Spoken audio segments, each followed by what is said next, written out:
कवलेवाडा येथील जिल्हा परिषद हायस्कूलच्या कंपाऊंडच्या गेटजवळ एक तरुण आढळून आल्याची खळबळजनक घटना उघडकीस आली आहे.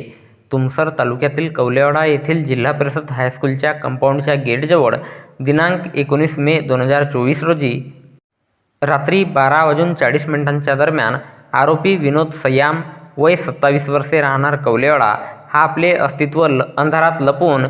मिळून आल्याने त्याच्याजवळ एखादे ओळखपत्र सादर करण्याबाबत पोलिसांनी बोलले असता त्याने ओळखपत्र दाखविण्यास असमर्थता दाखविल्याने